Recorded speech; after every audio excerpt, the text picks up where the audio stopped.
السلام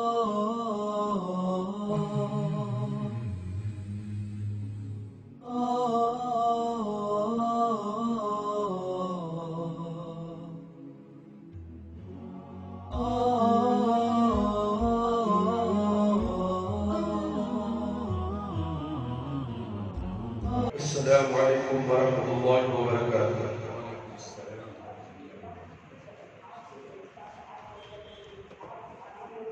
أعوذ بالله من الشيطان الرجيم. بسم الله الرحمن الرحيم.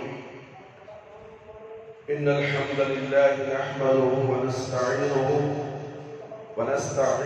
ونستغفره ونعوذ بالله من شرور أنفسنا ومن سيئات أعمالنا.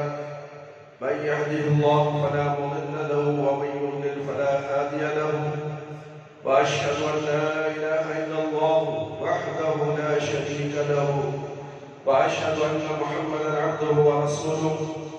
أعوذ بالله السميع العليم من الشيطان الرجيم من حمزه ونفخه ونفسه. بسم الله الرحمن الرحيم. يا أيها الذين آمنوا اتقوا الله حق تقاته ولا تموتن إلا وأنتم مسلمون. يا أيها الناس اتقوا ربكم الذي خلقكم من نفس واحدة وخلق منها زوجها وبث منهما رجالا كثيرا ونساء. واتقوا الله الذي تساءلون به والأرحام إن الله كان عليكم رقيبا. يا أيها الذين آمنوا اتقوا الله وقولوا قولا سديدا يصلح لكم أعمالكم ومن يغفر لكم ذنوبكم ومن يطع الله ورسوله فقد فاز فوزا عظيما. أما بعد فإن خير الحديث كتاب الله وخير الهدي هدي محمد صلى الله عليه وسلم وشر الأمور محدثاتها وكل محدثة بدعة وكل بدعة ضلالة وكل ضلالة في النار. محترم دوستوں، بزرگوں اور خواتین اسلام، آج عید المومنین یعنی جمعہ کا دن ہے. آج خطبہ جمعہ کا عنوان ہے مسلمان عورت کارساز حیات میں. میرے بھائی، میرے دوست اور خواتین اسلام، بغور سماعت فرمائے. امید ہے آپ سننے کے بعد اپنے گھروں کا جائزہ لیتے ہوئے عورت کا مقام کیا ہے اسے جاننے کی کوشش کریں قرآن و حدیث کی روشنی میں. اور عمل بہت ضروری ہے. سننا ایک بات ہے، ایک کان سے سن کر ایک کان سے چھوڑ دینا، مگر عمل نہ کرنا ایک بہت بڑا گناہ ہے. یاد رکھو، جو بھی قرآن کی آیت پیش کی جاتی ہے اور جو بھی احادیث آپ کے سامنے پیش کی جاتی ہیں آپ کے عمل کے لیے ہے. ورنہ ایسا نہیں ہے کہ جمعہ کا دن ایسے ہی آپ سے گزر جائے، آپ کوئی فائدہ حاصل نہ کرے، علم حاصل نہ کرے، عمل نہ کرے، تو ایک ہفتے سے دوسرا ہفتہ آپ کے لیے ضائع ہو گیا اور اس کا گناہ بھی آپ کو ہوگا. کیونکہ حدیث سننے کے بعد عمل کرنے کی کوشش کرو، انشاءاللہ اللہ تعالیٰ آپ کو کامیاب ضرور فرمائیں گے. رسول اکرم صلی اللہ علیہ وسلم کی دعوت میں صحابیات رضی اللہ عنہ کا کردار، رسول اکرم صلی اللہ علیہ وسلم کی حیات طیبہ تمام انسانیت کے لیے اسوہ کامل ہے. آپ صلی اللہ علیہ وسلم کی بعثت تاریخ کے تاریخ ترین دور میں ہوئی، جس دور میں معاشرے کے تقریباً تمام طبقے مذہبی، اخلاقی، معاشی اور سیاسی طور پر پستی میں مبتلا تھے. آپ صلی اللہ علیہ وسلم نے اپنی مسلسل دعوت و محنت کے ذریعے انہی لوگوں میں سے صحابہ رضی اللہ عنہم اور صحابیات رضی اللہ عنہ کی ایک ایسی جماعت تیار کی جس نے اپنی جان و مال کی بھرپور قربانیاں سے ہر مرحلے پر آپ صلی اللہ علیہ وسلم کی مدد کی. اور آپ صلی اللہ علیہ وسلم دنیا کو جہالت اور تاریکی سے نکال نکالنے اور امن و انصاف کا نظام نافذ کرنے میں کامیاب ہو گئے۔ بعثت نبوی صلی اللہ علیہ وسلم سے قبل عورت کو معاشرے میں منصفانہ مقام حاصل نہ تھا۔ تمام مذاہب و معاشرے عورت کے بارے میں شدید افراط و تفریط کا شکار تھے۔ رسول اکرم صلی اللہ علیہ وسلم نے عورت کو معاشرے میں قابل احترام مقام دلایا اور اس کے حقوق و فرائض متعین کیے۔ اس طرح معاشرے میں عورت کی فطری نشو و نما شروع ہوئی اور وہ معاشرے میں نمایاں کردار ادا کرنے لگی۔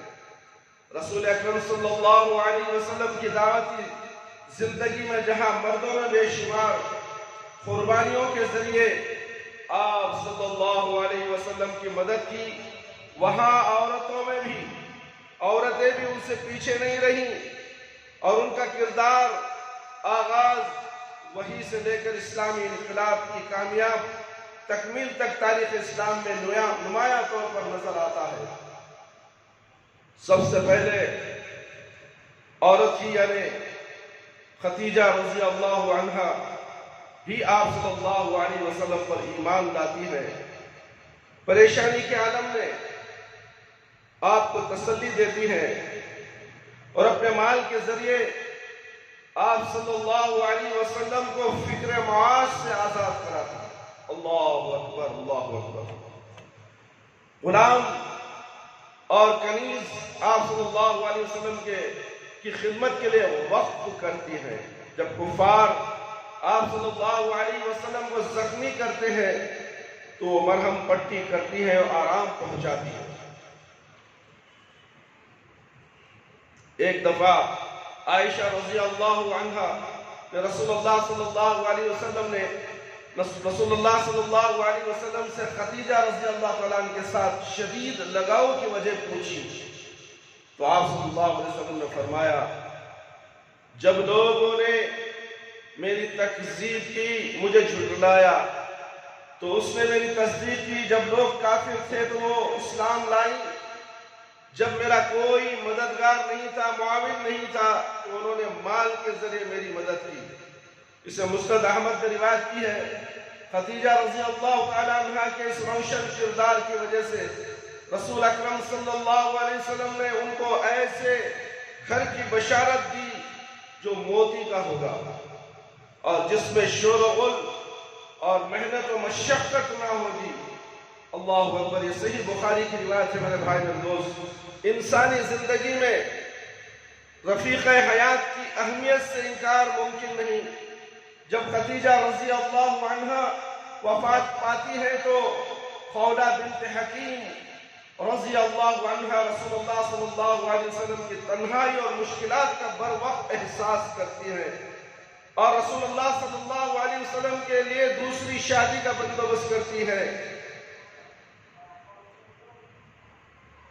سمیہ رضی اللہ عنہا مشرکین کے مظالم برداشت کرتی کرتی اپنی جان قربان کر دیتی ہیں، لیکن ایمان و یقین پر کوئی آنچ آنے نہیں دیتی۔ اس طرح تاریخ اسلام کی سب سے پہلی شہید قرار پاتی ہے۔ اللہ اکبر۔ بیہقی کی روایت ہے یہ، ام شریک رضی اللہ عنہ غوثیہ قریشی مکے میں خفیہ طور پر دعوت کا کام کرتی ہے اور 9 مسلموں کی کفالت کی ذمہ داری اٹھاتی ہے، جس کے نتیجے میں مکے سے نکال دی جاتی ہے، لیکن اسلام پر ان کی ثابت قدمی میں فرق نہیں آتا۔ اللہ اکبر۔ ابن کثیر، صحابیات رضی اللہ عنہ رسول اللہ صلی اللہ علیہ وسلم کے درد کو دل سے محسوس کرتی تھی اور اس کو دور کرنے کی بھرپور کوشش کرتی تھی۔ ایک مرتبہ عقبہ بن ابی معیط نے نماز پڑھنے کی حالت میں رسول اللہ صلی اللہ علیہ وسلم پر اونٹ کی اوجڑی ڈال دی۔ کسی نے فاطمہ رضی اللہ تعالی عنہ کو خبر دی۔ فاطمہ رضی اللہ عنہ دوڑتی ہوئی گئی اور رسول اللہ صلی اللہ علیہ وسلم سے اوجڑی ہٹا کر عقبہ کو برا بھلا کہا اور بددعائیں دی۔ صحیح بخاری کی روایت ہے میرے بھائی، میرے دوست اور خواتین اسلام، ایک مرتبہ ام رافع سلمہ رضی اللہ عنہ نے دیکھا کہ ابو جہل نبی کریم صلی اللہ علیہ وسلم کو تکلیف پہنچا رہا ہے اور گالیاں بک رہا ہے. اور جب تھوڑی دیر بعد حمزہ بن عبد المطلب آئے تو سلمہ رضی اللہ عنہ نے چپکے سے ان کو بتا دیا کہ ابو جہل نے نبی کریم صلی اللہ علیہ وسلم کے ساتھ ناروا سلوک کیا ہے. تو اس طرح حمزہ رضی اللہ عنہ نے اپنے اسلام کا اعلان بھی کیا اور رسول اللہ صلی اللہ علیہ وسلم کا بدلہ بھی لیا. سیرت النبویہ ابن حشام. عمر رضی اللہ تعالیٰ عنہ اسلام قبول کرنے سے قبل رسول اللہ صلی اللہ علیہ وسلم کو شہید کرنے کے ناپاک ارادے سے نکلتے ہیں تو راستے میں کوئی ان کو بہن کے اسلام لانے کی خبر دے دیتا ہے. وہ بہن کے پاس جا کر ان کو لہو لہان کرتے ہیں اور ان کی بہن فاطمہ بنت خطاب رضی اللہ عنہ استقامت کا مظاہرہ کرتی ہیں اور عمر رضی اللہ تعالیٰ عنہ کو قرآن سننے اور پڑھنے کی دعوت دیتی ہے. اور اس طرح عمر رضی اللہ عنہ جیسے سردار مکہ ایک عورت کی دعوت اور استقامت کی وجہ سے اسلام قبول کر لیتے ہیں. اسی لیے میرے بھائیوں، میرے دوستوں، بزرگوں، ساتھیوں اور خواتین اسلام، اسی لیے کہا جاتا ہے کہ قرآن کو پڑھو، قرآن کا علم حاصل کرو. کتنے گھرانے ایسے ہیں قرآن کیا نہیں معلوم، قرآن خود پڑھنا نہیں جانتے. قرآن کی تعلیم تو گھروں میں ہے ہی نہیں. صرف قرآن پڑھنے کے لیے جو پیارے نبی صلی اللہ علیہ وسلم کو شہید کرنے کے ارادے سے آئے تھے عمر رضی اللہ عنہ، اور قرآن کی تعلیم اور مارے بھی اپنے بہن کو لہو لہان کر دیے، مگر انہوں نے صبر کے ساتھ اپنے بھائی سے کہا کہ قرآن پڑھو. انہوں نے قرآن کا مطالعہ کیا تو ایمان قبول کر لیا. کیا ہے ہمارے میں وہ حرارت، وہ گرمی؟ ہم تو قرآن پڑھنا جانتے ہیں مگر پھر بھی قرآن اٹھا کر پڑھنا نہیں جانتے. پڑھے ہوئے انسان بھی آج مردہ ہو چکے ہیں، ان کے دل مردہ ہو چکے ہیں. قرآن پڑھنے کے لیے اتنی تکلیف، اتنی پریشانی. اللہ اکبر، اللہ اکبر.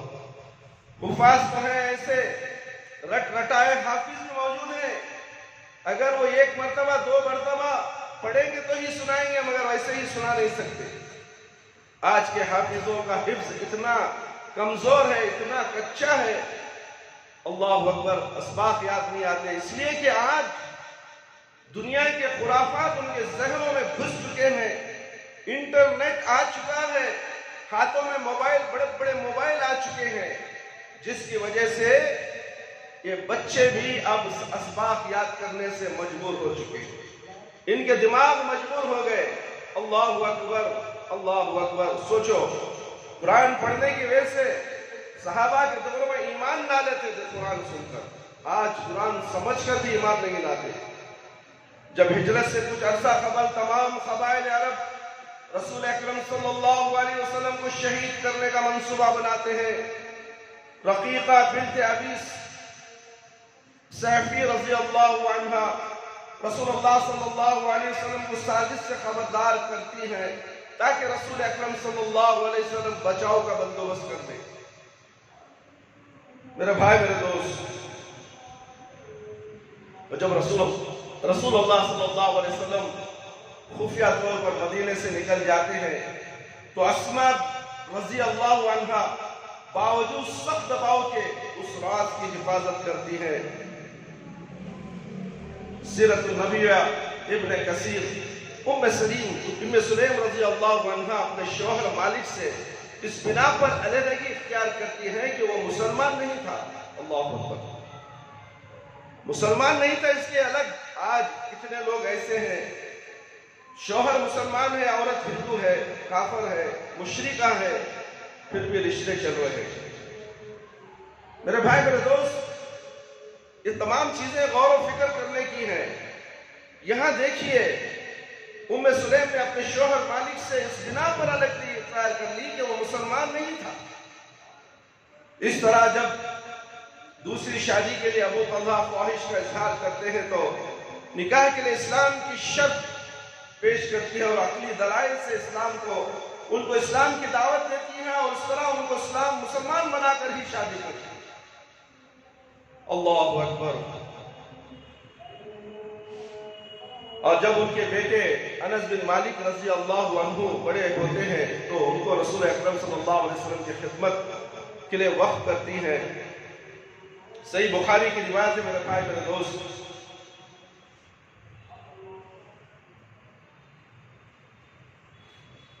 جب مکہ سے رسول اللہ صلی اللہ علیہ وسلم مصعب بن عمیر رضی اللہ عنہ کو دعوت اسلام کے لیے مدینہ بھیجا تو کہتا بنت رفع رضی اللہ عنہ نے مصعب بن عمیر رضی اللہ عنہ کو دعوت دی کہ وہ ان کے گھر آ کر بطور مہمان ٹھہرے اور وہیں سے دعوت دین کا کام کرے۔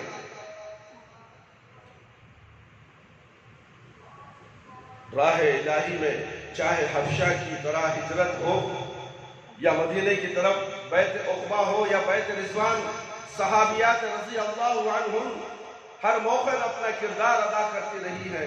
جب رسول اکرم صلی اللہ علیہ وسلم ابو بکر صدیق رضی اللہ عنہ ہجرت کے لیے نکلتے ہیں تو اسماء رضی اللہ عنہ رخت سفر تیار کر کے دیتی ہے اور گھر والوں کو تسلی دیتی ہے، اور جب رسول اکرم صلی اللہ علیہ وسلم غار سور میں ٹہرتے ہیں تو اسماء رضی اللہ عنہ کھانا پہنچایا کرتی ہے۔ اللہ اکبر۔ یہ بیہقی کی روایت ہے میرے بھائی، رسول اللہ صلی اللہ علیہ وسلم جب ہجرت کر کے مدینہ پہنچے تو لڑکیاں دب بجا کر اشعار کے ساتھ رسول اکرم صلی اللہ علیہ وسلم کا استقبال کرتی ہیں۔ یہ بھی بیہقی کی روایت ہے۔ قیام مدینہ کے دوران ام ایوب انصاری اور دیگر صحابیات رضی اللہ عنہ رسول اللہ صلی اللہ علیہ وسلم کے لیے دودھ، مالیہ اور دیگر کھانے کی چیزیں بطور ہدیہ بھیجا کرتی تھیں۔ نصیبہ انصاریہ رضی اللہ عنہ کے پاس کہیں سے صدقے کا گوشت آتا ہے، وہ اس کو بھی رسول اللہ صلی اللہ علیہ وسلم کے گھر بطور ہدیہ بھیج دیتی ہے۔ صحیح بخاری کی روایت ہے، صحابیات رضی اللہ عنہ اللہ عز و جل کی راہ میں خرچ کرنے میں بھی اپنی مثال آپ تھی۔ اللہ اکبر۔ ایک دفعہ ایسے بھی ہوا کہ عائشہ رضی اللہ عنہ روزے پہ تھی، جو روٹی پڑی تھی وہ بھی کسی سائل کو دے دیتی ہے اور خود فاقہ کر لیتی ہے۔ بیہقی کی روایت ہے،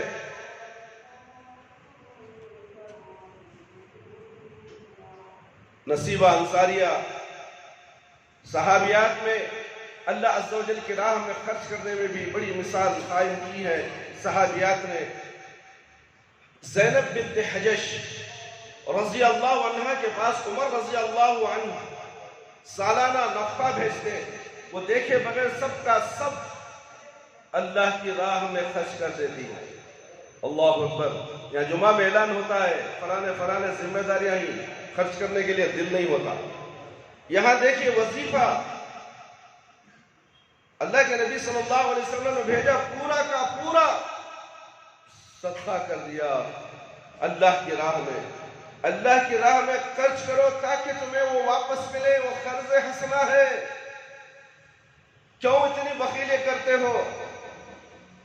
جس طرح تمہارے گھر کے اخراجات ہوتے ہیں اسی طرح مساجد کے مدارس کے اخراجات ہوتے ہیں۔ یہ ذمہ داری عوام پر ہے۔ عوام اس کا خیال کرے تو اللہ تعالیٰ بھی ان کا خیال کرے گا دنیا اور آخرت میں۔ ایک بار رسول اکرم صلی اللہ علیہ وسلم نے خطبہ عید میں صدقہ و خیرات کی ترغیب دی۔ صحابیات رضی اللہ عنہ کا مجمع تھا، وہ اپنے کانوں کی بالیاں، سونے کے ہار اور انگلیوں کے چھلے تک پھینکتی جاتی تھی۔ اللہ اکبر۔ یہ ہمارے ضرورت کی نہیں ہے، اعلان ہو گیا، ہمارے جسموں میں اس کی ضرورت نہیں، پھینک دی تھی۔ آج پھینکنے کے لیے دل ہوتا ہے، دینے کے لیے دل نہیں ہوتا۔ پھینکنے تو دور کی بات، جب اعلان ہو گیا تو وہ اپنے جسم میں رکھنے کا کوئی حق نہیں ہے۔ یاد رکھو یہ سب چیزیں آپ کے ایمان کو تولنے والی چیزیں ہیں، یہ آپ کے ایمان کا امتحان ہوتا ہے۔ تو کیا آپ اس امتحان میں کامیاب ہونا چاہتی ہیں یا نہیں، چاہتے ہیں یا نہیں؟ صلح حدیبیہ کے وقت مسلمان صلح کی شرائط سے خوش نہیں تھے۔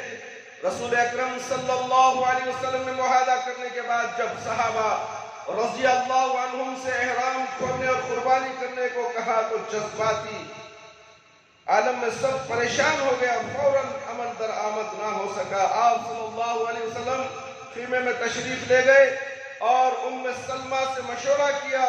سلمہ رضی اللہ عنہا نے بہترین مشورہ دیا کہ آپ کسی سے کچھ نہ فرمائیں، بلکہ باہر نکل کر خود قربانی کریں اور احرام اتارنے کے لیے بال منڈوائیں۔ اور آپ صلی اللہ علیہ وسلم جب اس پر عمل کیا تو لوگوں کو یقین ہو گیا کہ اب فیصلے میں تبدیلی نہیں ہو سکتی۔ اس طرح سب سے عمل رسول اللہ صلی اللہ علیہ وسلم نے کیا۔ اسے بخاری نے روایت کی ہے۔ رسول اللہ صلی اللہ علیہ وسلم سے صحابیات رضی اللہ عنہم کی والہانہ محبت کا یہ عالم تھا کہ جب کبھی رسول اکرم صلی اللہ علیہ وسلم سلیم رضی اللہ تعالیٰ کے گھر پر دو پھیر کو آرام فرما کر بستر سے اٹھتے تو آپ صلی اللہ علیہ وسلم کے پسینے اور ٹوٹے ہوئے بالوں کو ایک شیشے میں جمع کر لیتے تھے۔ اللہ اکبر، صحیح بخاری کی روایت ہے۔ ایک مرتبہ نبی کریم صلی اللہ علیہ وسلم نے ان کو مشک سے منہ لگا کر پانی پیا تو وہ انہیں اور مشک کا دہانہ کاٹ کر اپنے پاس رکھ لیا کہ اس سے رسول اللہ صلی اللہ علیہ وسلم کا منہ مبارک مسح ہوا ہے۔ مسند احمد کی روایت ہے، ایک دفعہ رسول اللہ صلی اللہ علیہ وسلم غزوہ احد کے موقع بنو دینار کی ایک عورت کو ایک کے بعد دیگر اپنے باپ، بھائی اور خاوند کی شہادت کی خبر دی گئی، لیکن وہ ہر بار رسول اللہ صلی اللہ علیہ وسلم کی خیرت دریافت کرتی رہی۔ اور جب ان کو معلوم ہوا کہ رسول اکرم صلی اللہ علیہ وسلم خیریت سے ہیں تو انہوں نے اللہ کا شکر ادا کیا۔ تیسرے، سوا تمام مصیبتیں آسان ہو گئی۔ فتح مکہ سے خبر حبیبہ رضی اللہ عنہا کے والد ابو سفیان کفر کی حالت میں مدینہ ان کے گھر آیا اور نبی کریم صلی اللہ علیہ وسلم کے بچھانے پر بیٹھنا چاہتے تھے، بستر پر بیٹھنا چاہتے تھے، لیکن حبیبہ رضی اللہ عنہا نے دیکھ کر بستر پلٹ دیا۔ اللہ اکبر، کیا جذبات طاری ہوا حبیبہ رضی اللہ تعالیٰ عنہ، کیوں پلٹ دیا؟ بستر پلٹنے کی وجہ کیا ہے؟ ابو سفیان یہ دیکھ کر سخت ناراض ہوئے اور غصے ہوئے کہ بچھونا اس قدر عزیز ہے، میرے سے زیادہ بستر عزیز ہے، تم نے بستر پلٹ دیا، جب میں بیٹھنے آیا تو تم نے بستر کو پلٹ دیا۔ یہ نبی کریم صلی اللہ علیہ وسلم کا بچھونا ہے۔ آپ مشرک ہیں، ایک بیٹی اپنے باپ سے کہتی ہے۔ معلوم ہے مشرک کسے کہا جاتا ہے؟ غور سے سنو، صحابیات کے دور میں، صحابہ کے دور میں کیا مشرک نہیں تھے، کافر نہیں تھے؟ سب تھے، آج بھی ہیں۔ کہ آج ہم اس طرح کا کام کرتے ہیں اپنے باپ کے ساتھ؟ ہمارا باپ مشرک ہے اور ہماری عورتیں موحدہ ہیں۔ کیا ہمارا باپ آتا ہے تو ہم بستر اس کے لیے تیار کرتے ہیں بیٹھنے کے لیے؟ شوہر کے بستر پر بیٹھنے کی اجازت، بیٹھو، پرواہ نہیں۔ یہاں جواب کیا ہے؟ آپ مشرک ہیں، اس پر بیٹھنے کے قابل نہیں۔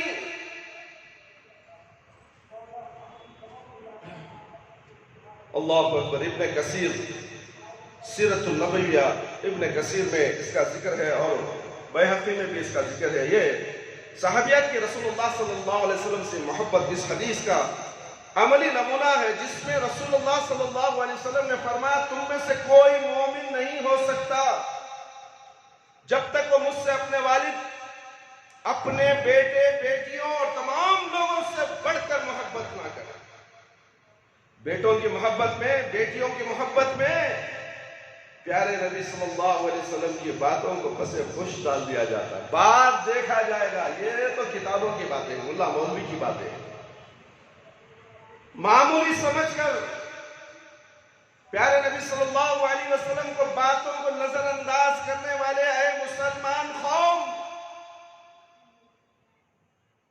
جہنم کے عذاب سے ڈر جاؤ، محبت کرو تو اللہ اور اللہ کے رسول سے۔ ساری کائنات کے اندر جتنی چیزیں ہیں، انسان، مخلوقات، اپنے بیوی، بچے، رشتہ دار، تمام کو بازو ہٹاؤ، جو حکم اللہ اور اللہ کے رسول صلی اللہ علیہ وسلم کا ہو اس پر عمل کرو۔ بیٹے کی محبت میں بچوں کی محبت، اسلام سے دور۔ بیٹا ناراض ہو جائے، بیٹی ناراض ہو جائے گی، موبائل 40,000 کا کیا دیکھ رہی ہے، بکواس دیکھ رہی ہے، کوئی باپ پوچھتا نہیں ہے، بلکہ گندگی دیکھنا حرام ہے، معلوم ہے۔ کوئی ماں باپ بچوں کے ہاتھ سے موبائل چھیننے نہیں، ماں بیچ میں آڑے آ جائے، بچی ہے جی، چھوڑو، کیا دیکھ رہی ہے، انہیں اسکول کا دیکھ رہی ہے، اس کو ایگزام کا پڑھ رہی ہے، اس کو بھاگنے کا ایگزام سے کیا پڑھے گی، ایگزام کا ہے، چھپ کر کیوں پڑھتی ہے؟ ماں باپ کے سامنے پڑھ، کیمرے کو ماں باپ کے سامنے رکھ۔ اگر چھپ کر کوئی موبائل گھروں کے اندر دیکھتے ہیں تو سمجھو کہ گندگی دیکھ رہے ہیں۔ اس سے بچانا ہر مسلمان مرد عورت کا فرض ہے۔ آنکھ بند مت کرو، اندھے مت بنو، بزدل مت بنو، دیوس مت بنو، روکو، تاکہ نسل جو بگڑ رہی ہے اس کے بعد کی نسل بھی بگڑ کے تباہ و برباد ہو جائے گا۔ یہ معصوم بچے آج کے اس دجال موبائل کے ذریعے، انٹرنیٹ کے ذریعے تباہ و برباد ہو چکے ہیں۔ سیدھا بیٹھو، تباہ و برباد ہو چکے ہیں۔ کہے تو کہے کیا کہے، ماں کا لاڑ، بچی بھی بگڑتی ہے، بیٹا بھی بگڑتا ہے، خاندان بگڑ جاتا ہے۔ یہ عورتوں کی اتنی محبت کیسے آ جاتی ہے؟ بچے تو باپ کے ہیں اور ان کی دیکھ بھالی کی ذمہ داری ماں پر ہے۔ اگر اس میں خیانت کرے گی تو قیامت کے دن جواب دینا پڑے گا، بغیر جواب نہیں، سوال ہوگا جہنم۔ اللہ کے سوال سے بچو، سوال ہوگا میں جواب دے لوں گی، یہ تکبر ہے، جواب نہیں دے سکتی۔ سوال ہوگا جواب دے لوں گا، کیسے دے گا؟ نظر نہیں اٹھے گی، ننگا کھڑا ہوگا، ننگی کھڑی ہوگی، اور آزو بازو دیکھنے کی تجھے جرت نہیں ہے، اور تو کہتا ہے کہ تو کہتی ہے کہ میں دیکھ لوں گا، دیکھ لوں گی، جواب دے لوں گا، دے لوں گی۔ نہیں، اللہ نے تیرا نام لے کر تجھ سے سوال کیا تو جان لو کہ تم سیدھے جہنم نہیں جاؤ گے، تمہارا ٹھکانہ جہنم ہے۔ اس لیے میرے بھائی، میرے دوست، اپنے گھروں کا جائزہ لو، دیکھو اپنے گھروں کے اندر گندگی کہاں سے کہاں تک پھیل رہی ہے۔ ام سلیم رضی اللہ عنہا کو رسول اللہ صلی اللہ علیہ وسلم سے محبت کی وجہ سے یہ درجہ ملا کہ رسول اللہ صلی اللہ علیہ وسلم نے فرمایا، میں نے جنت میں ام سلیم رضی اللہ عنہا کے قدموں کی آہٹ سنی ہے۔ صحیح بخاری کی روایت ہے۔ صحابیات رضی اللہ عنہ نے شعر و شاعری کے ذریعے پوری وہاں کی آواز پوری ہمارے مسجد میں آ رہی ہے۔ اللہ نیک ہدایت دے لوگوں کو۔ عاتقہ اور دیگر بعض صحابیات کے دور نبی صلی اللہ علیہ وسلم کی مشہور شاعرات ہیں۔ دیگر علوم و فنون میں بھی متعدد صحابیات ماہر تھیں۔ میرے بھائی، میرے دوست، یہ وہ اشعار تھے جو آج کے گندے اشعار نہیں، جو عورتیں اور مرد آپ نیٹ کے ذریعے سے، ٹی وی کے ذریعے سے جو اشعار دیکھتے ہیں، ایسے اشعار، بکواس اشعار ایسے نہیں ہوتے تھے میرے بھائی۔ یہاں تک کہ بعض صحابیات رضی اللہ عنہ کی بھی استفادہ کرتے تھے۔ عائشہ رضی اللہ عنہ علم و قرآن، علم حدیث اور علم فرائض کی ماہر تھی، وہ صحابہ رضی اللہ عنہ کو درس دیا کرتی تھی۔ اس طرح ام سلیم علم اسرار، اسماء بنت خمیس تعبیر و رؤیا، اور رفید و اسلمیہ شفاعت بنت عبداللہ ام عطیہ رضی اللہ عنہ طالب علم کی ماہر تھی، علم طب کی ماہر تھی۔ یہ صحابیات رضی اللہ عنہ غزوات میں شریک ہو کر زخمیوں کا علاج اور تیمہ داری کرتے تھے۔ راہ الہی میں جہاد کی نوبت آتی تو عورتیں پانی پلانے، سامان کی حفاظت کرنے، کھانا کھلانے، تیر اٹھا کر دینے اور زخمیوں کی خدمت کے لیے تیار ہو جاتی تھی، بلکہ کئی مواقع پر عملاً خود جنگ میں شریک ہو جاتی تھی۔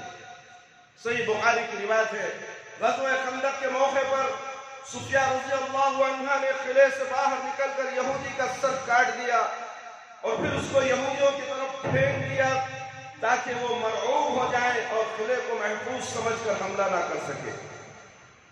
صحیح مسلم کی روایت ہے میرے بھائی میرے دوست، ام عطیہ رضی اللہ عنہ 7 لڑائیوں میں شریک ہوئی۔ وہ مجاہدین کے اسباب کی نگرانی کرتی تھی، کھانا پکاتی تھی اور مریضوں کے مرہم پٹی کرتی تھی۔ صحیح مسلم کی روایت ہے،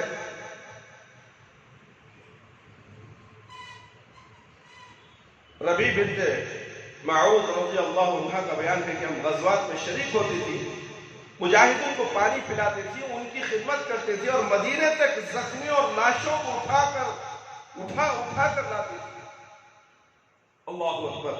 صحیح بخاری کی روایت ہے، نبی کریم صلی اللہ علیہ وسلم نے ام عمارہ رضی اللہ عنہ کے بارے میں فرمایا کہ میں نے جنگ احد کے دن ان کو اپنے دائیں اور بائیں برابر لڑتے دیکھا تھا۔ ابن خمیہ جب دوڑتا ہوا نبی کریم صلی اللہ علیہ وسلم کے پاس پہنچ گیا تو ام عمارہ رضی اللہ عنہ نے بڑھ کر روک لیا، چنانچہ کندھے پر گہرا زخم آ گیا۔ اللہ اکبر۔ ام حرام رضی اللہ عنہ نے بحری جنگ میں شرکت کے لیے رسول اللہ صلی اللہ علیہ وسلم سے پیش کی دعا کروائی تھی، جو قبول ہو گئی اور اس میں شہید بھی ہو گئی۔ صحیح بخاری کی روایت ہے، خنسہ رضی اللہ عنہ اپنے 4 بیٹوں کو جہاد میں شرکت کے لیے تیار کرتی ہے۔ جب 4 شہید ہو جائے تو اللہ کا شکر ادا کرتی ہے۔ اللہ اکبر۔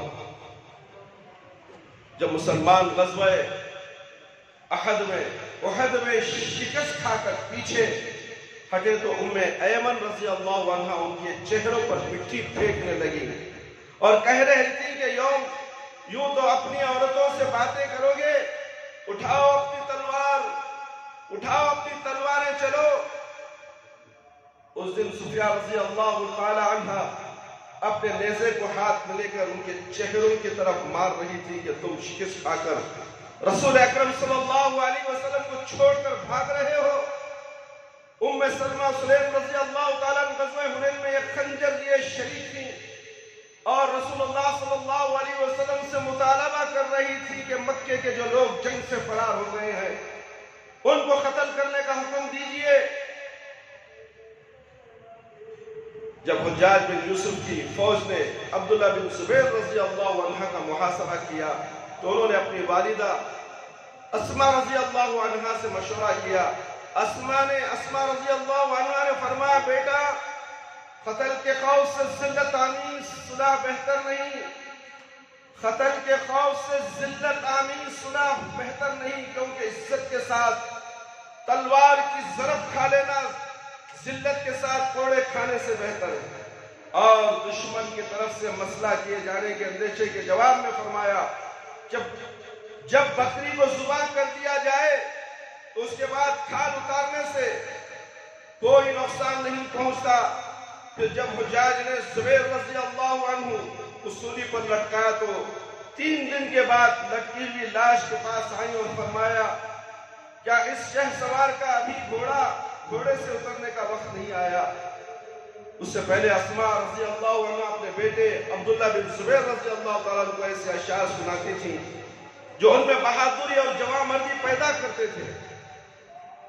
اسی طرح جو دیگر صحابیات رضی اللہ عنہ نے بھی غزوات میں شرکت کی اور مردوں کو بھی جہاد کی ترغیب دی۔ عصر حاضر کی تاریکیوں کو اسلام کا نور درکار ہے۔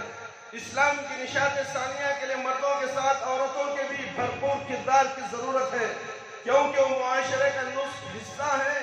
کوئی بھی اخلاق انقلاب ان کے تعاون کے بغیر ناممکن ہے۔ اس معاملے میں صحابیات رضی اللہ عنہ کی زندگیاں تمام مسلمان عورتوں کے لیے روشنی کے مینار ہے۔ جب امت کی ماؤں کی زندگیاں پاکیزہ تھیں، وہ اپنی ذمہ داریوں سے آگاہ تھیں، تو تب ان کی گود میں پلنے والے بچوں نے دنیا میں انقلاب برپا کیا۔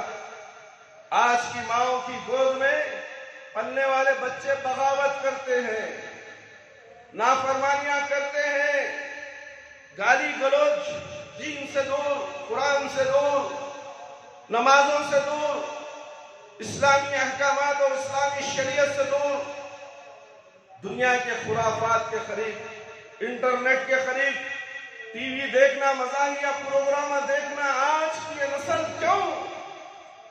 ماں خود اپنے بچے کو گود میں رکھ کر انٹرنیٹ دیکھتی ہے، ٹی وی دیکھتی ہے، تو کیا وہ بچہ قرآن اور حدیث کا عالم بنے گا؟ سوچو تربیت کہاں سے ہونی چاہیے؟ ماں کی گود سے تربیت ہونی چاہیے، مگر یہ تربیت کہاں ہو رہی ہے؟ ماں کہتی نہیں ابھی بچہ ہے، چھوڑو اسے، کیا بھی بولو نہ، اب بعد میں پڑھ لیتا نماز، اللہ ہدایت دیا تو پڑھ لیتا۔ اللہ ہدایت کب دے گا؟ تمہارے کرتوتوں کی وجہ سے یہ تو برباد ہو چکا، ہدایت نہیں، بربادی کے دہانے پر چلا گیا، پھر بھی ہدایت کی امید نہیں۔ میرے بھائی، میرے دوست اور خواتین اسلام، ایسا ہرگز نہیں ہے۔ تربیت میں کوتاہی بربادی کی نشانی ہے۔ بچہ پروان چڑھتا ہے، باپ دیکھتا ہے میرا بچہ جوان ہو گیا، مونچھیں آگے، گاڑی بھی آگے، نماز نہیں پڑھتا ہے، خاموش دیکھتا ہے بچہ نماز نہیں پڑھ رہا ہے، خاموش بیٹھا ہے، کیونکہ خود بھی باپ نماز نہیں پڑھتا۔ باپ نماز نہیں پڑھتا تو بیٹے کو کیسے کہا کہ بچے نماز کو چل؟ کہیں ایسا نہ ہو کہ بچہ یہ کہہ دے ابا تم بھی تو چلو۔ کیا آپ کو نماز فرض نہیں ہے؟ بیٹے کو ہی نماز فرض ہے یا بیٹی کو ہی نماز ہے؟ اگر ماں نماز نہیں پڑھی، بیٹی کہاں سے پڑھے گی؟ دیکھو اپنے گھروں کے اندر کیسا ماحول ہے۔ خواتین اسلام،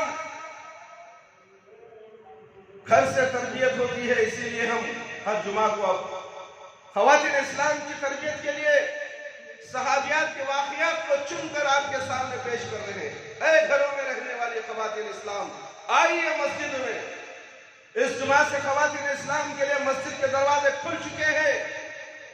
آئیے، اجر و ثواب حاصل کیجئے، خاموش بیٹھ جائیے، ثواب دیتے جائیے، اور جو بات سمجھ میں آ جائے اس پر غور و فکر کر عمل کرتے جائیے۔ دیکھیے تمہارا گھر جنت نما گھر بنے گا، ورنہ تو شیطان کا گھر بن جائے گا۔ شیطان تمہارے گھروں میں مسلط ہو چکے ہیں، اس میں کوئی شک نہیں۔ جس گھر کے اندر فجر کی نماز نہ ہو، کیا وہ فرشتوں کا گھر ہو سکتا ہے؟ کیا اللہ کی رحمتیں آ سکتی ہیں؟ پورا گھر سویا ہے میرے بھائی، کسے کہوں کسے چھوڑو؟ پورا محلہ، کوئی سے بچ کر نہیں، کوئی یہ نہیں کہتا کہ میں نمازی ہوں۔ نمازی کی تو حالت فجر کی نماز میں معلوم ہو جاتی ہے، یہ نمازی ہے یا نہیں؟ امام صاحب محلے کے اچھی طرح جانتے ہیں کس کا ایمان کتنا ہے، کتنا مضبوط ہے، کتنا کمزور۔ فجر کی نماز چھوڑ کر تم سوتے ہو؟ کیا موت کا ڈر نہیں تمہیں؟ کیا موت تمہیں آ نہیں سکتی؟ آ سکتی ہے، دیکھا جائے گا۔ اللہ، یہ جملہ ایسا تکبر کا جملہ شیطان نے تمہارے دماغ میں ڈال دیا۔ دیکھا جائے گا، کیا میں مرجر ہوں؟ کیا یہ ڈاکٹر ہے لکھو دیا میں مرجر ہوں؟ موت کا علم سوا اللہ کے کسی کو نہیں، اچانک آئے گی۔ تمہیں اس دنیا کو چھوڑ کر، اپنے بیوی بچوں کو، اپنے رشتہ داروں کو، مال اور دولت کو چھوڑ کر، عالیشان بنگلوں کو چھوڑ کر، بڑی بڑی مصروفیتوں کو، کمپنیوں کو لات مار کر اس دنیا سے خالی ہاتھ جانا پڑے گا۔ کاش کہ اس وقت تمہارے نامہ اعمال بہتر ہو جاتے، تمہیں کسی قسم کا غم نہیں ہوتا ہے۔ میری ماں اور میری بہن اور خواتین اسلام اور بزرگ حضرات، یہ تمام انسان، مرد اور خواتین کے لیے جمعہ کا درس ہوتا ہے، جمعہ کا خطبہ ہوتا ہے، اور اس خطبے کو حاصل کرنے کے لیے آپ کے پاس وقت نہیں ہے۔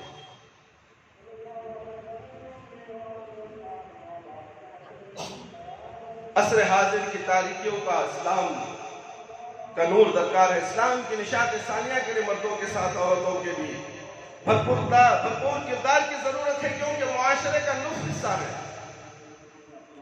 زندگیاں تمام مسلمان عورتوں کے لیے روشنی کے مینار ہیں۔ جب امت کی ماؤں کی زندگیاں پاکیزہ تھی، وہ اپنی ذمہ داریوں سے آگاہ تھی، تو تب ان کی گود میں پلنے والے بچوں نے دنیا میں انقلاب برپا کیا۔ لیکن آج جب مائیں اپنی ذمہ داریوں سے غافل ہو گئی ہیں، تو ان کی کوکھ سے محمد بن قاسم اور طارق بن زیاد جیسے بہادر سپہ سالار کیسا پیدا ہوں گے؟ کیسے پیدا ہوں گے؟ بزدل بچے، پکڑو تو بھاگنے والے بچے پیدا ہو رہے ہیں آج کے، چوہے ذات بچے۔ چوہا بلی کو دیکھے تو بھاگتا ہے، آج مسلمان کا بچہ دشمن کو دیکھے تو چھپ جاتا ہے۔ ضرورت اس عمل کی ہے کہ آج کی مسلمان عورتیں صحابیات رضی اللہ عنہ کی پاکیزہ زندگیوں کو اپنے لیے آئیڈل بنائیں، نمونہ بنائیں، تاکہ اسلام کی نشاط ثانیہ کی منزل جلدی طے کی جا سکے۔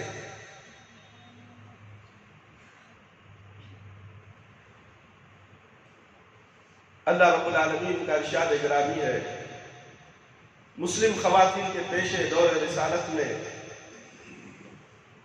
اسکنوہن من حیث سکنتم من وجدکم ولا تضاروہن لتضيقوا علیہن وان كن اولات حمل فانفقوا علیہن حتی يضعن حملهن فإن أرضنا لكم فأتوهن أجورهن وأتمروا بينكم بمعروف وإن تعاسرتم فسترضع له أخرى۔ سورة طلاق آیت نمبر 6۔ ان متعلقات کو اپنی حیثیت کے مطابق موافق رہنے کا مکان دو جہاں تم رہتے ہو۔ انہیں تنگ کرنے کے لیے انہیں تکلیف مت پہنچاؤ، اور اگر وہ حمل والیاں ہو تو انہیں خرچ دیتے رہو ان کے وضع حمل تک۔ پھر اگر وہ تمہارے بچے کو دودھ پلائیں تو تم انہیں ان کی اجرت دو، اور باہم مناسب طور پر طے کر لیا کرو۔ اگر تم باہم کشمکش کرو گے تو دودھ کوئی دوسری پلائے گی۔ انس بن مالک رضی اللہ عنہ سے روایت ہے کہ رسول اللہ صلی اللہ علیہ وسلم نے فرمایا، رات میرے گھر میں لڑکا پیدا ہوا، میں نے اپنے باپ ابراہیم کے نام پر اس کا نام ابراہیم رکھا۔ راوی کہتے ہیں کہ پھر آپ نے ابو یوسف نامی ایک لوہار کی بیوی ام سیف کے سپرد کر دیا۔ صحیح مسلم کی روایت ہے۔ انس بن مالک رضی اللہ عنہ ایک دوسری روایت میں فرماتے ہیں کہ رسول اللہ صلی اللہ علیہ وسلم زیادہ اپنے اہل و عیال پر رحم دل میں نے کسی کو نہیں دیکھا۔ ابراہیم مدینے میں دودھ پلانے والی خواتین کے پاس رہتے تھے، رسول اللہ صلی اللہ علیہ وسلم تشریف لے جاتے، ہم بھی آپ صلی اللہ علیہ وسلم کے پاس ہوتے، گھر کے اندر داخل ہوتے، گھر دھوئے سے بھرا ہوتا، ان کے شوہر لوہار تھے، آپ بچے کو لے کر چومتے پھر واپس چلے آتے۔ صحیح مسلم کی روایت ہے۔ معاویہ بن حکم سلمی راوی ہے کہ میرے پاس ایک لونڈی تھی، احد اور جورانیہ کے علاقوں میں میری بکریاں چراتی تھی۔ ایک دن وہ گئی، اس کی ایک بکری بھیڑیا کھا گیا، میں بہرحال انسان تھا، بہت افسوس ہوا اور لونڈی کے چہرے پر تماشا مار دیا۔ میں رسول اللہ صلی اللہ علیہ وسلم کے پاس، آپ صلی اللہ علیہ وسلم نے میرے عمل کو اچھا نہیں سمجھا، میں نے عرض کیا یا رسول اللہ صلی اللہ علیہ وسلم کیا میں اسے آزاد کر دوں؟ آپ صلی اللہ علیہ وسلم نے فرمایا اسے لے کر آؤ۔ میں لے کر آیا تو آپ صلی اللہ علیہ وسلم نے اس سے پوچھا اللہ کہاں ہے؟ وہ بولی آسمان پر۔ آپ صلی اللہ علیہ وسلم نے پوچھا میں کون ہوں؟ بولی آپ اللہ کے رسول ہیں صلی اللہ علیہ وسلم۔ آپ صلی اللہ علیہ وسلم نے فرمایا آزاد کر دو، یہ ایمان والی ہے۔ اللہ اکبر، صحیح مسلم کی روایت ہے میرے بھائی میرے دوست۔ آج لوگوں کو پوچھو اللہ کہاں ہے، پوچھو میرے بھائی، اپنے آپ میں اپنے ساتھیوں سے پوچھو، ایمان دیکھو کتنا مضبوط۔ آج کے مسلمان مرد عورتوں کا امتحان لے کر دیکھو تم، اللہ کہاں ہے پوچھو، جواب کیا آتا ہے دیکھ لو، اللہ ہر جگہ ہے۔ اللہ اکبر، دیکھو جواب کیسا ہے، مردوں کا بھی عورتوں کا بھی، نوجوانوں کا بھی، جو انگریزی تعلیم یافتہ لوگ ہیں، مٹی پلید لوگ دنیا کی تعلیم حاصل کر لیتے، اللہ کہاں ہے نہیں معلوم، اللہ کون ہے نہیں معلوم، نبی کون ہے نہیں معلوم، پھر بھی اپنے آپ کو مسلمان کہتے ہیں۔ ایک لونڈی کہہ رہی ہے کہ اللہ کہاں ہے، اللہ اوپر ہے، اور بندہ کہتا ہے کہ اللہ ہر جگہ ہے۔ اللہ اکبر، کتنی بری بات ہے میرے بھائی میرے دوست۔ ایک معمولی عقیدہ معلوم نہیں اللہ کے بارے میں، کیا تم نماز پڑھتے ہو، تمہارا عقیدہ غلط، تمہاری نماز غلط، تمہارا حج غلط، تمہارے روزے غلط، سب کچھ برباد، کوئی تمہارے پلے پڑنے والا نہیں، جبکہ عقیدہ میں تم غلط ہو، اللہ کو ہر جگہ محسوس کرتے ہو۔ اللہ عرش پر مستوی ہے، یہ عورت کہہ رہی ہے کہ اللہ اوپر ہے، اور تم، میں کون ہوں، آپ اللہ کے رسول ہیں، گواہی دے رہی ہے۔ آج اللہ کے رسول کون ہے، کیا بولے، کیوں ہے، مسلمان کو معلوم نہیں، بابا کے بارے میں معلوم، خبروں کے معلوم، درگاہوں کے بارے میں معلوم، غیر اللہ کے بارے میں معلوم، پنجوں کے معلوم، جھنڈوں کے بارے میں معلوم، تعویذ گنڈ کے بارے میں معلوم۔ سارے مسلمان قوم اس کے اندر لپیٹی ہوئی ہے، شیطان نے گھیرا ڈال کر اس کے اندر ان کو گھسڑ دیا ہے، باہر نہیں نکل سکتے۔ باہر نکلیں گے تو کہیں گے اللہ اوپر ہے، اللہ عرش پر ہے، آپ محمد صلی اللہ علیہ وسلم ہے، شریعت آپ پر اتری ہے، آپ کی شریعت پر عمل کرنا ہے۔ ایمان کا تقاضا ہے، اپنے ایمان کا جائزہ لو، اپنے عقیدہ کا جائزہ لو، پھر نمازیں پڑھو، تمہاری نمازیں قبول ہوگی، ورنہ تم اس غفلت میں رہو گے، نماز پڑھتے رہو گے، نفل پڑھتے رہو گے، صدقہ اور خیرات کرتے رہو گے، حج کرتے رہو گے، عمرہ کرتے رہو گے، جب مرو گے تو تمہیں معلوم ہو جائے گا کہ تمہارے عقیدے، غلط عقیدے کی وجہ سے تمہارے اعمال برباد ہو چکے، کوئی نیک عمل تمہارے پلے نہیں ہے، تمہارے دفتر میں شمار نہیں ہے، پورا دفتر کالا ہو چکا۔ میرے بھائی میرے دوست، سوچو کیا حالت ہوگا وہ لونڈی جو تماچا بھی کھائی تھی، اور سوال کیا گیا اور اسے اللہ کے نبی صلی اللہ علیہ وسلم نے کہا آزاد کر دو، یہ ایمان والی ہے۔ جابر رضی اللہ عنہ سے روایت ہے کہ رسول اللہ ام مبشر انصاریہ کے پاس ان کے کھجور کے باغ میں آپ صلی اللہ علیہ وسلم تشریف لے گئے اور ان سے دریافت کیا یہ کھجوریں کس نے لگائی ہیں، مسلمان نے یا کافر نے؟ وہ بولی مسلمان نے۔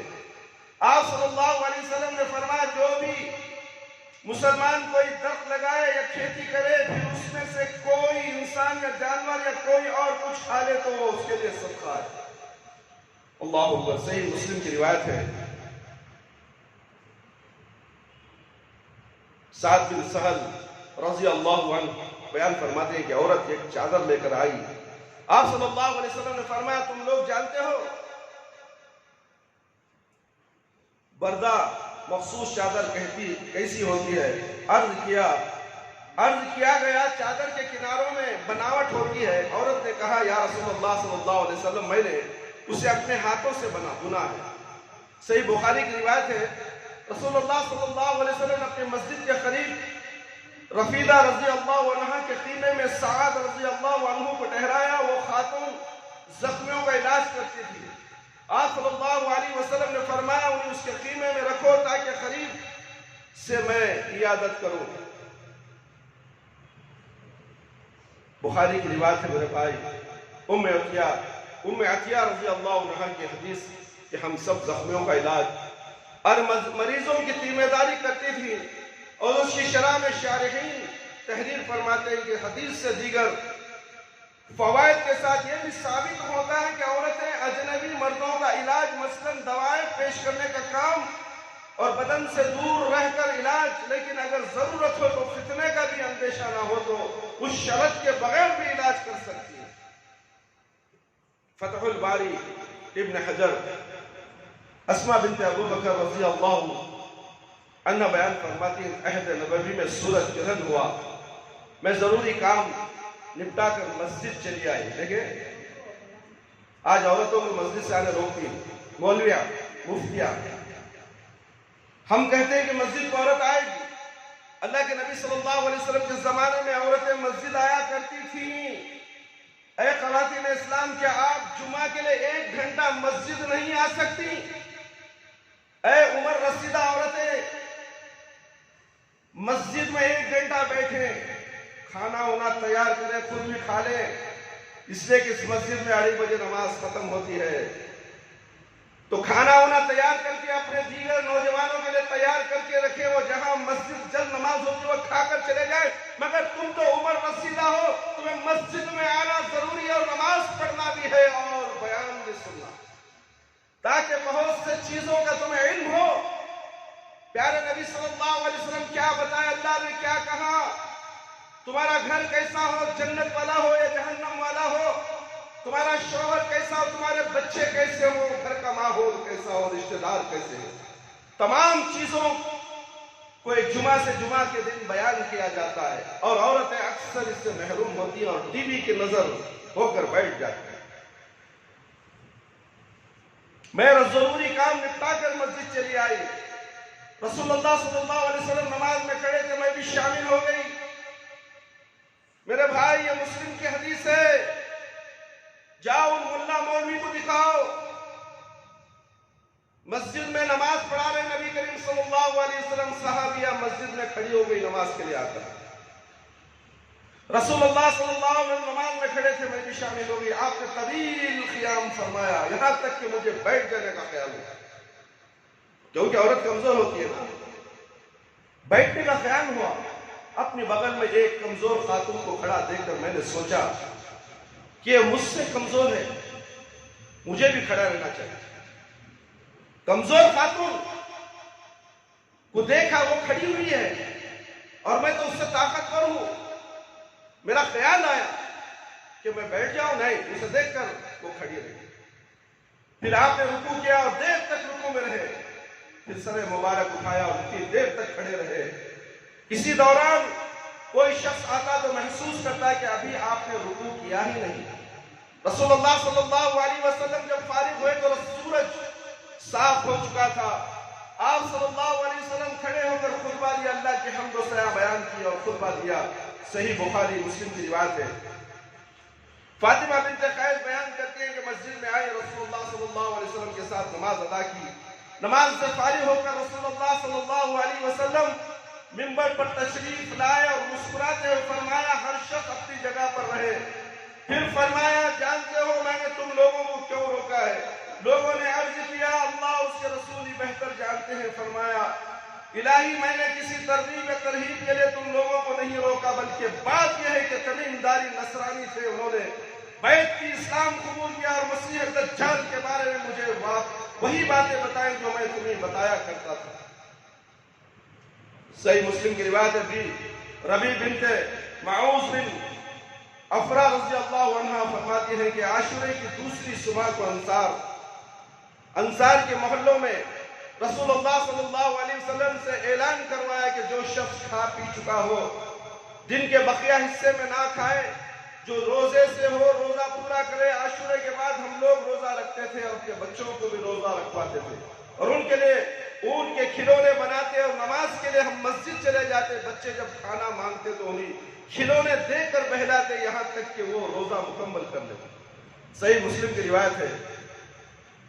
میرے بھائی، اب 2 حدیثیں بول کر میں اپنی بات ختم کرتا ہوں۔ ابو بکر رضی اللہ عنہ فرماتے ہیں کہ رات کے وقت ہم لوگ مدینہ پہنچے، ہر ایک کی خواہش تھی کہ رسول اللہ صلی اللہ علیہ وسلم اس کے گھر قیام فرمائے۔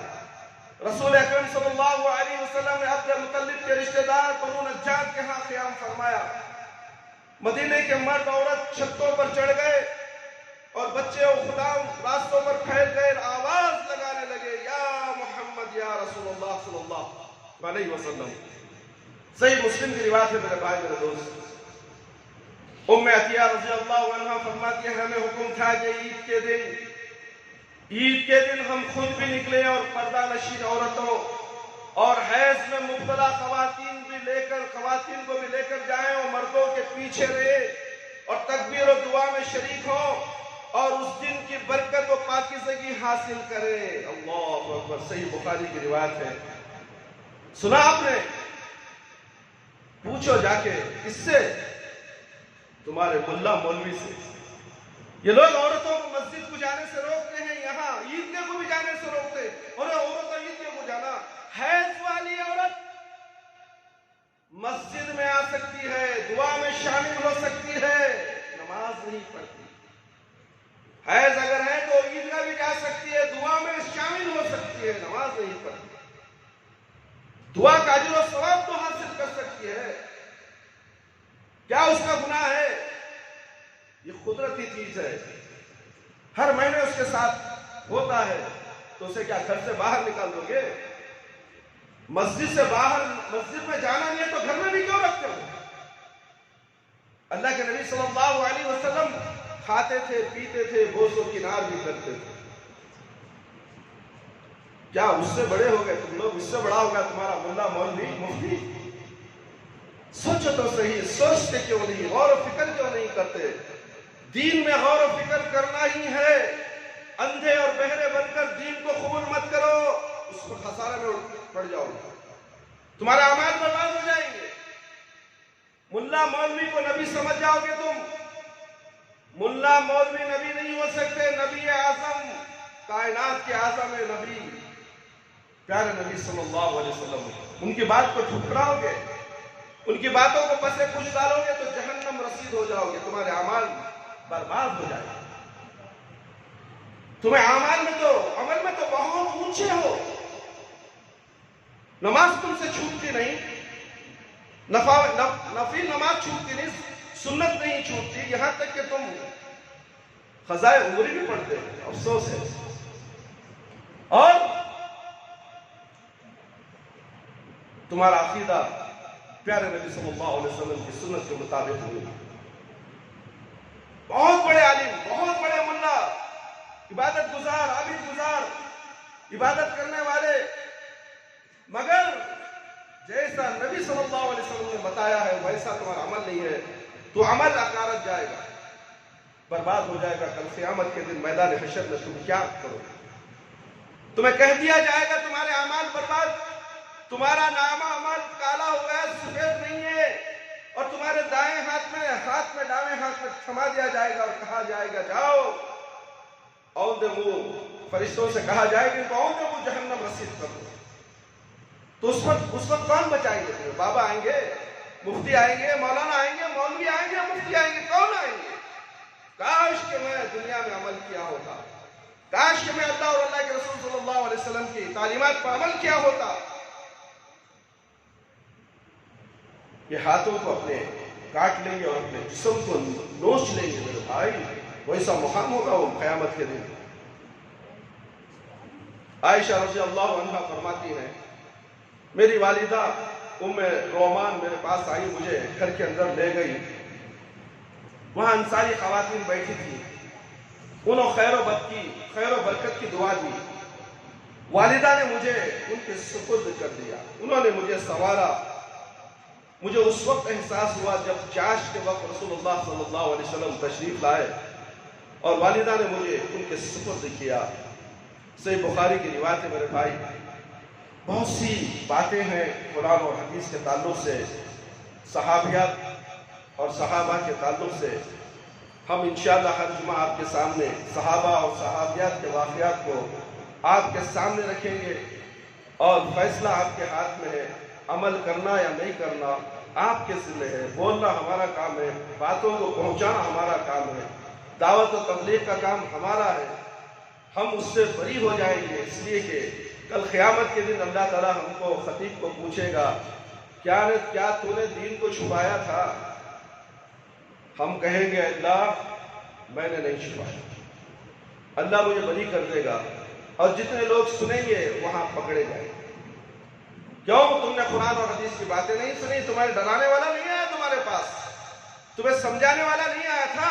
ہاں آئے تھے، ہم جھٹلا دیے ان کو تکبر کی وجہ سے، ملا مولوی کے پیچھے چلنے کی وجہ سے ہم نے صحیح باتوں کو نظر انداز کر دیا، پسے پش ڈال دیا۔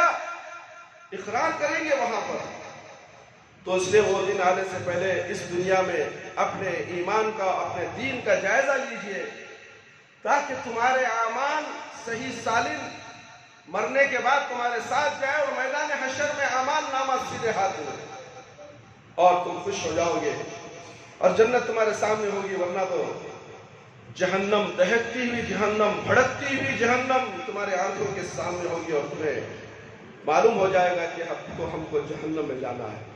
اللہ تعالیٰ سے دعا ہے کہ اللہ تعالیٰ مجھے اور آپ تمام کو ان تمام قرآن اور حدیث کی باتیں جو ہم نے آپ کے سامنے پیش کی ہیں سن کر اس پر عمل کرنے کی اللہ مجھے بھی اور آپ کو بھی توفیق عطا فرمائے۔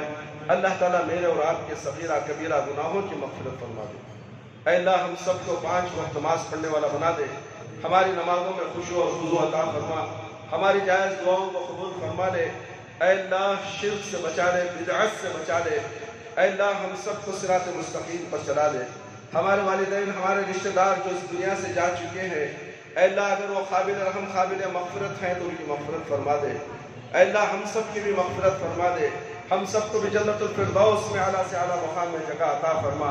اے اللہ ہم میں سے جو لوگ پریشان حال ہیں، روزی روٹی کے لیے پریشان ہیں، اللہ تو خزانے سے، تیرے حلال خزانے سے میرے پروردگار ان کے لیے روزیوں کا اہتمام فرما۔ اے اللہ حلال روزی عطا فرما، حرام روزی سے بچا لے میرے پروردگار۔ اے اللہ قبر کے عذاب سے بچا لے، جہنم کی آگ سے بچا لے، قبر کے سوالات بالکل آسان فرما دے، قبر کی تاریکی کو روشن میں بدل دے، میدان حشر میں رسوائی سے بچا لے۔ اے اللہ ہمیں موت دے تو ایمان کی حالت میں موت دے، جب ہماری روح ہمارے جسم سے نکلے تو اے اللہ ہماری زبان پر کلمہ لا الہ الا اللہ محمد رسول اللہ جاری رہے۔ ربنا آتنا في الدنيا حسنة وفي الآخرة حسنة وقنا عذاب النار ربنا ظلمنا أنفسنا وإن لم تغفر لنا وترحمنا لنكونن من الخاسرين ربنا تقبل منا إنك أنت السميع العليم وتب علينا إنك أنت التواب الرحيم سبحان ربك رب العزة عما يصفون وسلام على المرسلين والحمد لله رب العالمين يا حي يا قيوم برحمتك أستغيث